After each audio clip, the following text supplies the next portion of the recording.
ইনসানি খাযুলা, হাতটা চিবিয়ে খেতে খেতে এই পর্যন্ত খেয়ে নেবে, আবার দ্বিতীয় হাত শুরু করে দেবে। আল্লাহ পাক বলবে আফসোস তোর গিয়েছে, আজ আফসোস কাজে দেবে না।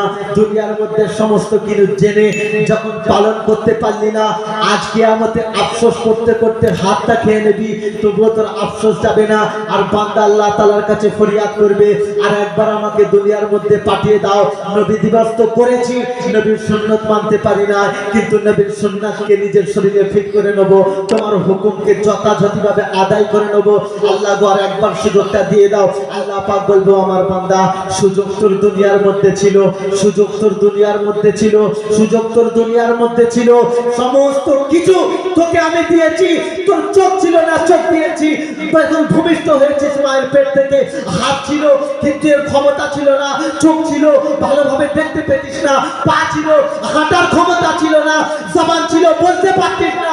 আমি আল্লাহ পাক তোকে সব দিয়েছি, আর তুই তুই আমার হুকুমকে অমান্য করেছিস। আমি আল্লাহ পাক তোকে সব দিয়েছি, সব ক্ষমতা দিয়েছি, তুই আমাকে ভুলে গিয়েছিস, আমার রাসূলকে ভুলে গিয়েছিস, আমার হাবিবকে ভুলে গিয়েছিস। যে হাবিব কালকে কিয়ামত পর্যন্ত ইয়া রাব্বি উম্মতি উম্মতি করেছে, যে নবী এই উম্মতের জন্য নিজের শরীরটাকে বিলীন করে দিয়েছে, যে নবী উম্মতের জন্য কাল কিয়ামতের দিন উঠে সঙ্গে সঙ্গে উম্মতের তালাশে থাকবে।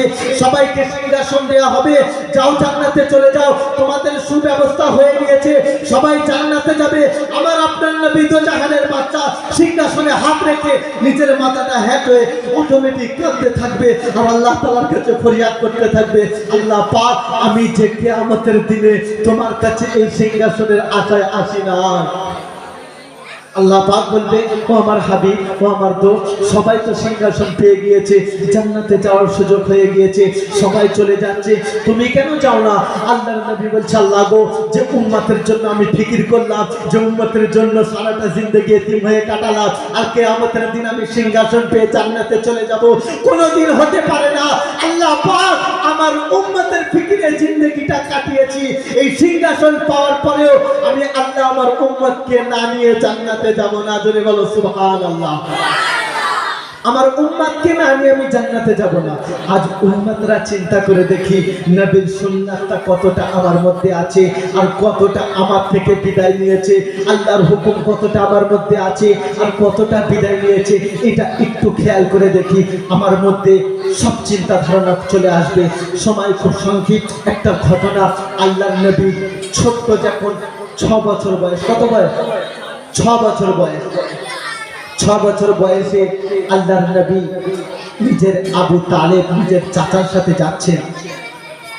যেতে যেতে মক্কার মধ্যে একটা দিন এসেছিল, সেই দিনে পানি হতো না, তো পানি না আসার কারণে জমিন ফেটে গিয়েছে, খুব গরম, রোদ খুব, নিজেকে সামলাতে পারছে না। সবাই মিলে 32টা সর্দার ছিল, আর সর্দারদের কাজ হলো যে কোনো প্রবলেমে পড়লে জানোয়ারের খুন নিত, খুনের মধ্যে হাত ডুবিয়ে দিত, আর দিয়ে প্রতিজ্ঞা করত যতক্ষণ পর্যন্ত সে কাজটা সফল আল্লাহ পাক করে দেয় ততক্ষণ পর্যন্ত এর থেকে আমরা হটবো না। তো আগুন তো খুনের মধ্যে হাতটা ডুবিয়েছে, পানি আসে না, 32টা সর্দার কাবার মোট চারিদিকে রয়েছে, হাত ডুবিয়ে আল্লাহ তাআলার কাছে ফরিয়াদ করছে, আল্লাহ পাক তুমি কাবার মালিক, তুমি এই ঘরের মালিক, তুমি আমার মালিক, তুমি তামাম জাহানের মালিক। আমাদের যে এলাকায় পানি হচ্ছে না, সবাই খুব পেরেশানে আছে, এই পানির ব্যবস্থাটা করে দিই। আমার নবীর কত বছর বয়স বলেছিলাম? 6 বছর বয়স। তখন আল্লাহর নবী নিজের জিন্দেগিকেও কিছু মনে করে নাই, উম্মতের জন্য বিলি করেছেন। যারা বলেন সুবহানাল্লাহ। তো পানি আসে না, রাত কেটে গিয়েছে, সকাল হয়ে গিয়েছে, গরম, আবার রোদ উঠে গিয়েছে, সূর্য উঠে গিয়েছে, পেরেশানের মধ্যে পড়ে আছে, কি হবে কি হবে। কিন্তু আল্লাহ পাক শোনাচ্ছে কিচ্ছু হবে না, আমি আমার নবীকে রেখে দিয়েছি, ফায়সালা ঠিক হয়ে যাবে। তো আবু তালেব সেই 32টা সর্দারদের মধ্যে নবীজির চাচা আবু তালেবও আছে। আবু তালেব খুনের মধ্যে হাত ডুবিয়ে প্রতিজ্ঞা করে আছে। আল্লাহর নবী 6 বছর বয়স টুকটুক করে যাচ্ছে, গিয়ে চাচার চাদর ধরে টানছে, চাদর ধরে দেখছে, কি ব্যাপার মোহাম্মদ, তুই এখানে এসেছিস কেন? যা পিছনে যা। না চাচা যান, আমি তোমার যে এত ঘাম আমার সহ্য হচ্ছে না, আমার চাদর মোবারক দিয়ে তোমার ঘামটাকে মুছতে এসেছি। জোরে বলুন সুবহানাল্লাহ। আমার নবীর 6 বছর বয়স, তাও নিজের অন্তরে ভালোবাসার দানা বিঁধে গেছে, নিজের অন্তরে মায়া মমতা এসে গিয়েছে। চাচা জানের ঘামটা মুছে দিচ্ছে, আবার যখন চলে যায় পিছনে, কিছুক্ষণ পরে এসে বলছে, চাচা তোমরা কি করছো? পানি চাইছি। আমি মোহাম্মদ, আমাকে একবার সুযোগ দেবে, ইনশাআল্লাহ পানি চলে আসবে। জোরে বলো সুবহানাল্লাহ। তো সবাই শুনতে পেয়ে বলছে, মোহাম্মদ ও বাচ্চা ছেলে, ও আগে এসে এমন কাজ করবে, পানি চলে আসবে। আমরা সারাদিন প্রতীক্ষা করে আছি, সারাদিন রোদে দাঁড়িয়ে আছি, পানি এলো না, আরো একটা কাজ করবে, পানি চলে আসবে, দেহকে আগে দে। তো যখন আগে গিয়েছে তখন বলছে, আমার আপনার নবী দো জাহানের বাদশা, কথাটা ভালো করে খেয়াল করে শুনবেন। তো 32টা সর্দারকে বলছে যে তোমরা এতক্ষণ কি করছিলে? বলে পানি চাইছিলাম। বলে তোমরা যখন পানি চাইছিলে আমি কোথায় ছিলাম? বলে পিছনে ছিলে। বলে এবার আমি পানি চাইতে এসেছি, তোমরা কোথায় যাবে? জোরে বলো সুবহানাল্লাহ। জবাবটা দেখছেন, যে তোমরা চাইছিলে, আমি পিছনে ছিলাম, এখন আমি চাইতে এসেছি, তোমরা কোথায় যাবে? পিছনে যাবে। তো 12টা সর্দার চলে এসছে। কটা? 12টা সর্দার চলে এসছে। আর বাকি কটা? 10টা না কটা? 22টা সর্দার আর আসতে চাচ্ছে না, যে আমার এই বাচ্চা ছেলে সামনে যাবে, আমরা সর্দার মক্কার সর্দাররা পিছনে চলে আসবো, এটা সম্ভব না, আমরা পিছনে যাব না। তো আল্লাহর নবী 6 বছর বয়স তখন বলছে, আমি যদি মোহাম্মদ একবার এখান থেকে চলে যাই, মক্কায় কিয়ামত তো চলে আসবে, পানি আসবে না। জোরে বলো সুবহানাল্লাহ। তো সবাই বলে চলে পানি আসুক, চলে। তো 32টা সর্দার পিছনে চলে গিয়েছে। ঘটনাটা ভালো করে শুনবে। আল্লাহর নবীর মর্যাদা আল্লাহ পাক কিভাবে নিয়েছে। আজ মুসলমান নবীর সুন্নাত থেকে অবহেলা আছে, নবীর জীবনী থেকে অবহেলা আছে। এই নবী দিবসের যে উদ্দেশ্য, নবীর জীবনী, এটা জানার জন্য নবী দিবস আছে। আর জানার সাথে সাথে নবীর সুন্নাতটাকে নিজের শরীরে ফিল করার জন্য একটা সুযোগ, জান্নাতের বাগান। আর এই গ্রামের মধ্যে অনুষ্ঠিত হয়েছে। যারা বলে সুবহানাল্লাহ।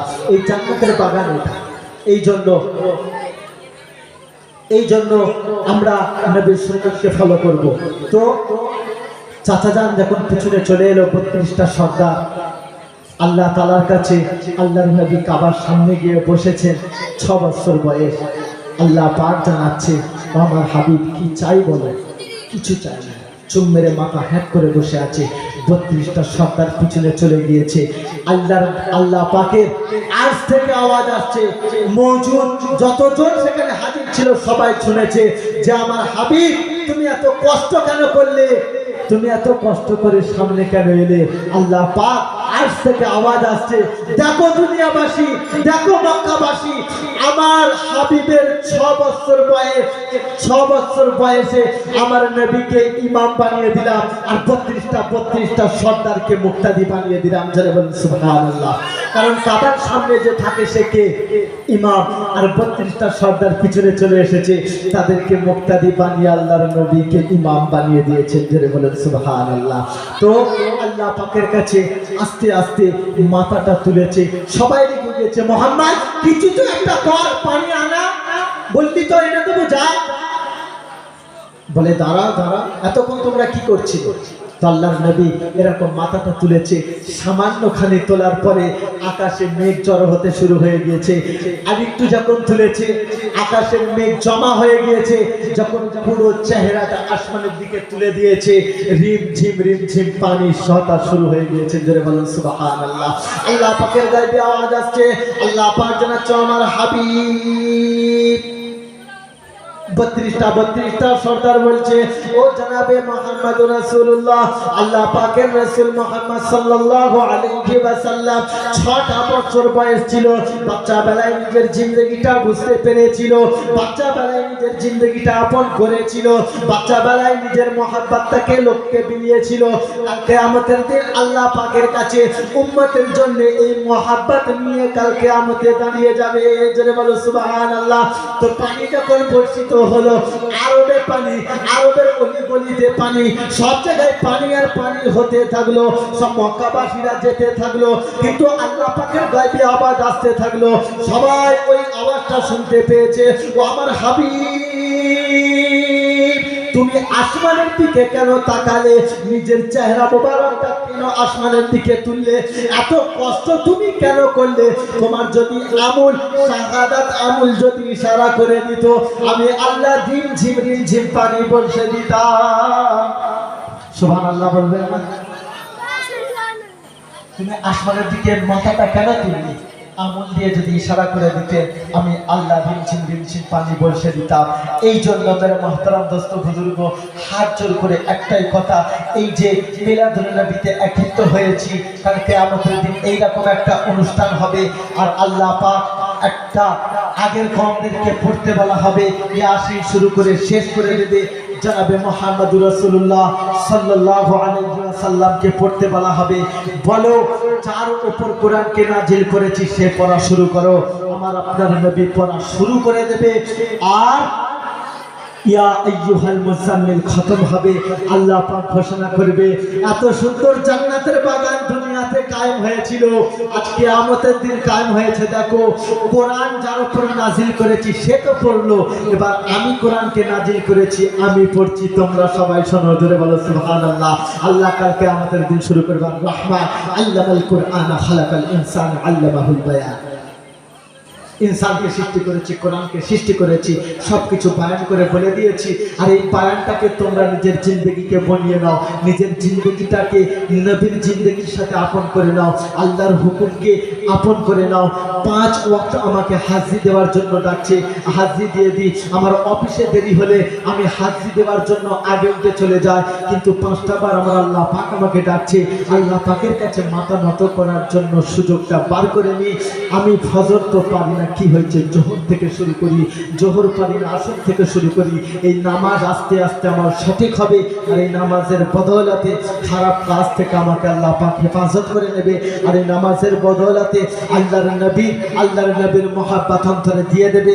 এই নামাজের বদৌলতে দুনিয়ার সমস্ত কিছু আশা আমার থেকে হটে যাবে।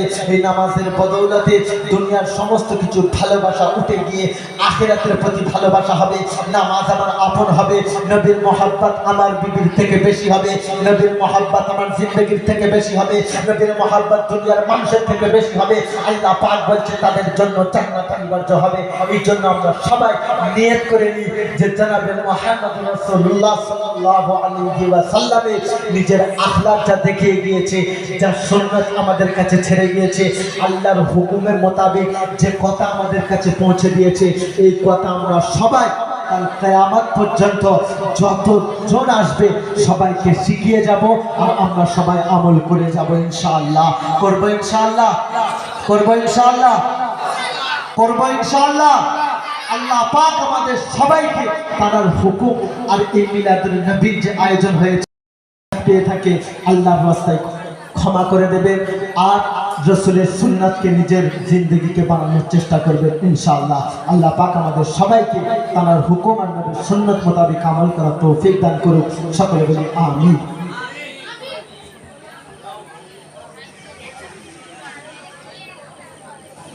মাশাআল্লাহ, আপনাদের সামনে অনেক বড় বড় আলেম আছেন, তাদের মুখ থেকে শুনবেন, আরো নবীর বিষয়ে অনেক কিছু জানাবেন, আপনারা জানবেন, নবীর জীবনীটা সুন্দরভাবে আপনাদের কাছে তুলে ধরবে।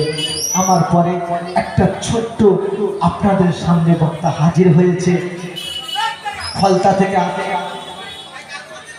রায়হান শেখ আপনাদের কাছে সুন্দর সুন্দর ছন্দের সাথে আল্লাহ এবং আল্লাহর রাসূলের কথাকে তুলে ধরবেন ইনশাআল্লাহ।